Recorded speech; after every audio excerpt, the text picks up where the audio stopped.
संजय काका पाटील यांच्या प्रचारार्थ सांगलीत संजय नगर इथे नमो संवाद संपन्न। सांगली लोकसभा मतदारसंघातील महायुतीचे उमेदवार खासदार संजय काका पाटील यांच्या प्रचारार्थ सांगली शहरातील संजय नगर इथे नमो संवाद साधत कॉर्नर सभा घेण्यात आली। संजय काका पाटील यांच्या विजयासाठी महायुतीतील सर्व घटक पक्ष प्रचाराच्या रिंगणात उतरले। नागरिकांशी संवाद साधत महायुतीला प्रचंड बहुमतांनी विजयी करण्यासाठी नागरिकांना मतदान करण्याचं आवाहन भाजपा पश्चिम महाराष्ट्र समन्वयक शेखर इनामदार यांनी केले।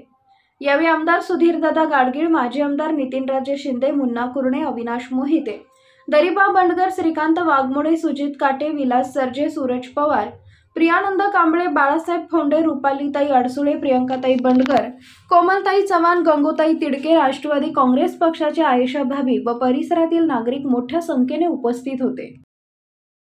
राजकारण, समाजकारण, कृषी, आरोग्य, क्रीडा, उद्योग त्याचबरोबर आपल्या भागातील प्रत्येक अचूक बातमीसाठी नवा महाराष्ट्र न्यूज चॅनलला लाईक, शेअर आणि सबस्क्राईब करा। तसेच सर्व नोटिफिकेशनसाठी बेल आयकॉन प्रेस करायला विसरू नका।